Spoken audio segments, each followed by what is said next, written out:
Good morning friends. मैं रिया आपके अपने चैनल आईएएस वॉरियर में स्वागत करती हूँ। अगर अभी तक आपने मेरे चैनल को सब्सक्राइब नहीं किया है तो उसे सब्सक्राइब कर लें ताकि जितने भी मैं वीडियोस डालूँ उसका नोटिफिकेशन आपके मोबाइल पे सबसे पहले आ जाए।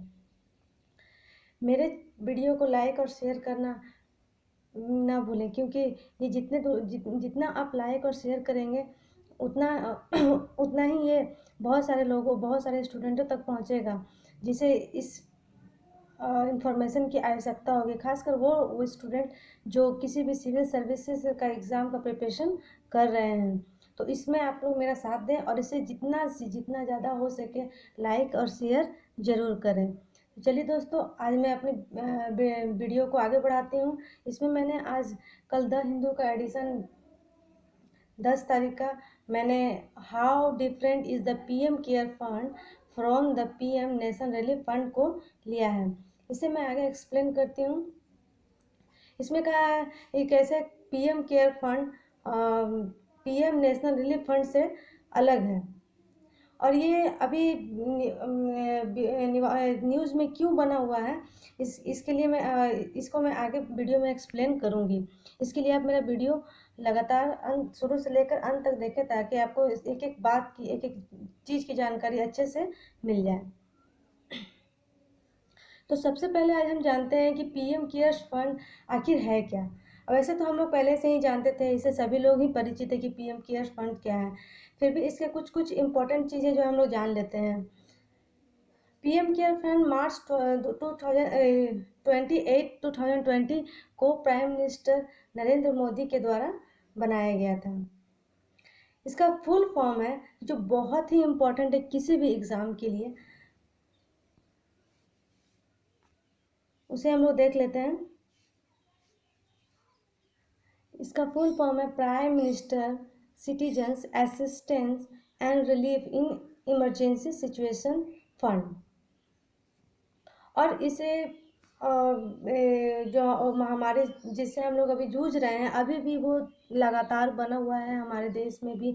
पूरे से लोग जूझ रहे हैं, यानी मैं कोविड-19 की बात कर रही हूँ, जिससे हम निपटने के लिए प्रधानमंत्री श्री नरेंद्र मोदी जी ने इस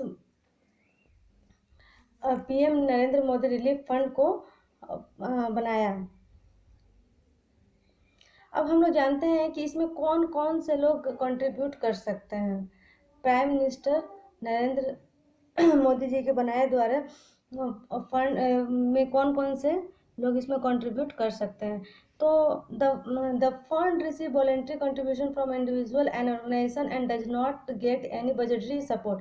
इसमें कहा गया है कि कोई भी इंडिविजुअल व्यक्ति और कोई भी ऑर्गेनाइजेशन इसमें अपना कंट्रीब्यूशन कर सकता है।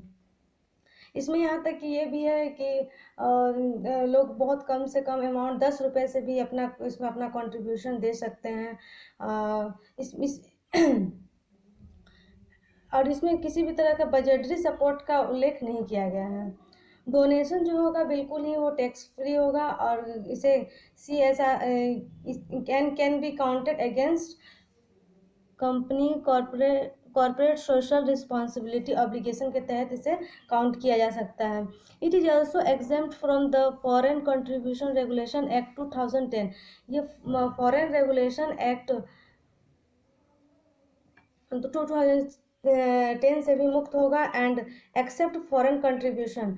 और ये फॉरेन कंट्रीब्यूशन एक्सेप्ट कर सकता है, यानी इसमें विदेश से भी लोग इसमें कंट्रीब्यूट कर सकते हैं। अब तक आपने ये जान लिया कि पीएम केयर्स फंड क्या है और वो किस लिए बनाया गया है। अब जब ये बन गया है तो इनके चीफ तो कोई ना कोई होंगे ही। तो इनके चीफ हैं हमारे माननीय पीएम श्री नरेंद्र मोदी जी, और इनके साथ साथ 3 मेंबर्स और भी इंक्लूड होंगे, जो हैं finance minister, defence minister and home minister. यानी इनकी देख रेख में ये फंड रिलीफ फंड बनाया गया है। तो चलिए दोस्तों, अब तक हमने पीएम केयर्स फंड के बारे में बहुत कुछ जानकारी हासिल कर ली है। अब आगे बढ़ते हैं।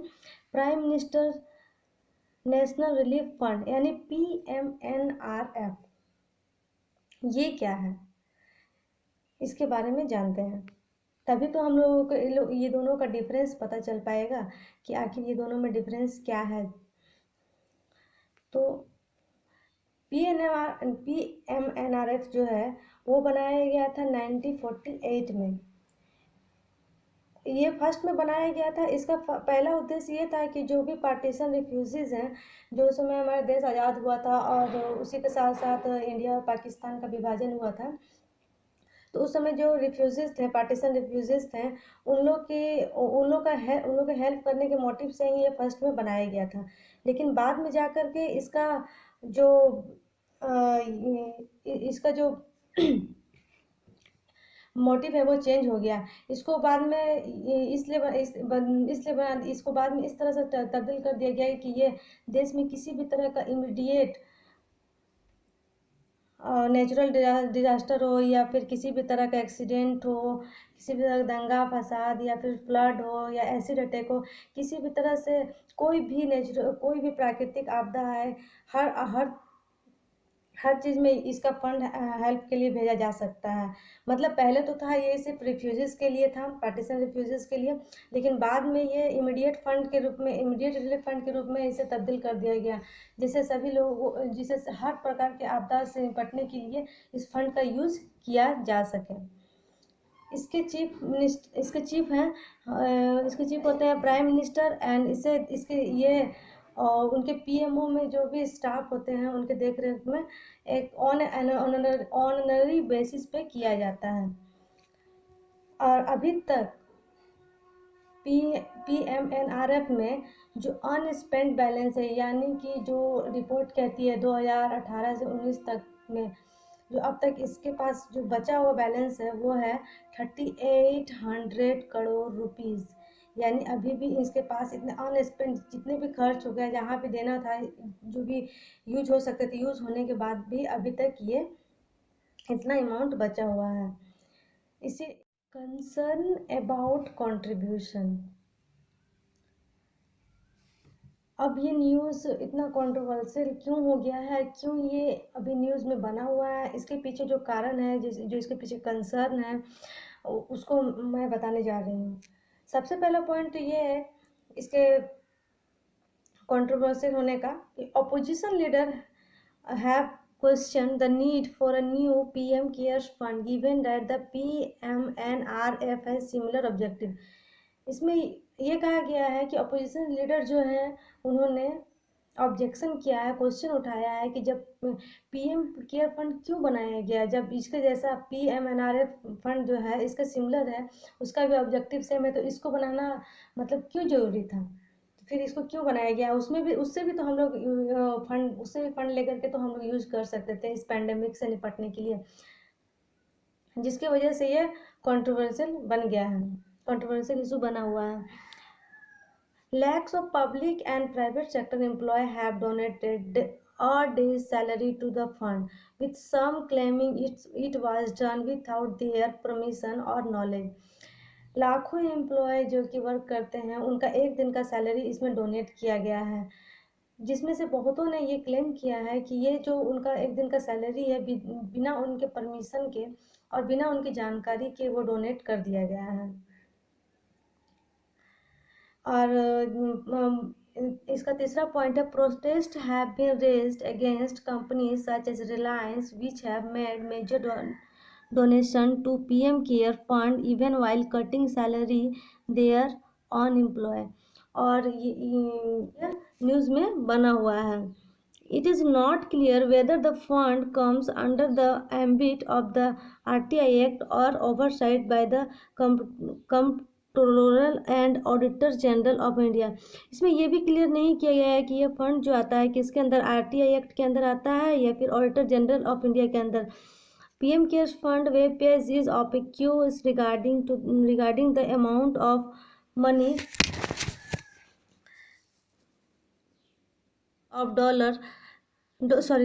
names of donor, the expenditure of the fund so far और names of beneficiary।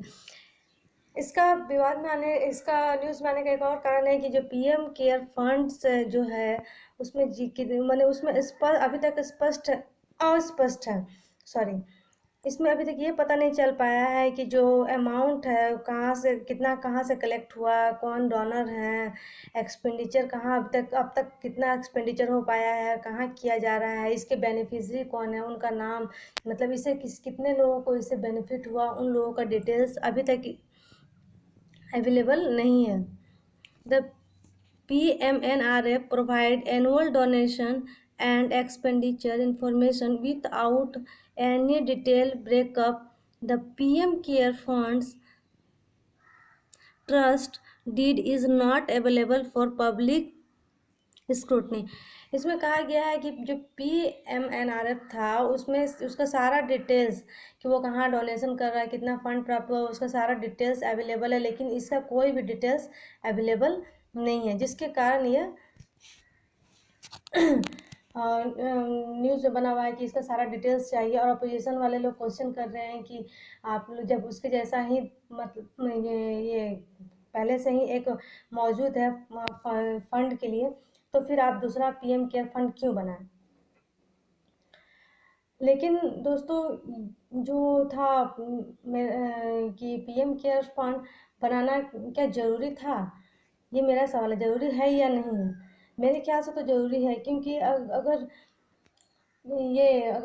हम लोग सिर्फ वो PNR पर डिपेंड रहते तो उसमें मात्र अभी तक जो था 3800 करोड़ रुपीज़, क्या उससे हम लोग ये पैंडमिक जो कि महामारी पूरे वर्ल्ड लेवल पे और अभी तक भी हम लोग इससे जूझ रहे हैं, उससे निपट पाते हैं, पॉसिबल नहीं था। और अगर उसमें कोई डोनेट भी करता तो शायद उतना उतना उतना अट्रैक्ट नहीं कर पाता लोगों को जितना PM केयर्स फंड ने अट्रैक्ट किया अपने लोगों को। निम्न तबके के लोगों से लेकर के सम्भ्रांत वर्ग तक जिसको जितना पॉसिबल हो पाया उन्होंने डोनेट किया। और बुद्धिजीवों के मुताबिक माने तो ये जो फंड PM केयर फंड था वो बहुत ही अट्रैक्टिव रहा है कंट्रीब्यूशन के मामले में PMNRF के जितना PMNRF नहीं हुआ है उसमें। तो दोस्तों आज मैंने जो आर्टिकल आपको इसमें समझाया है, आशा करती हूँ कि आपको ये अच्छे से समझ में आ गया होगा। अगर इसके बाद भी अगर आपकी कोई क्वेरी हो या किसी तरह का कोई डाउट्स हो तो आप मुझे कमेंट करके बता सकते हैं। आप अपनी राय भी मुझे भेज सकते हैं ताकि और मैं कुछ इम्प्रूवमेंट कर सकूं। दोस्तों अगर आपको मेरा ये वीडियो पसंद आया है तो प्लीज़ इसे लाइक करें, शेयर करें, ताकि ये वीडियो जो मैंने मुहिम चलाया है कि ये हर वो स्टूडेंट तक पहुंचना चाहिए जिसका इसको आवश्यकता है, खासकर वो हिंदी मीडियम स्टूडेंट जिनके पास ना पेपर अवेलेबल हो पाते हैं और ना ही वो अच्छे से उस चीज़ को समझ पाते हैं कि क्या इम्पोर्टेंट पेपर नहीं उपलब्ध होने के कारण जो जो इम्पोर्टेंट न्यूज़ में ये छपता है उससे अच्छे से वो नहीं जानकारी उनको मिल पाती है, उन तक ये जानकारी पहुँचे। इसमें आप लोग ही मेरा साथ दे सकते हैं। आप लोग जितना शेयर कीजिएगा उतना ही उन लोगों तक पहुँच पाएगा। थैंक यू दोस्त।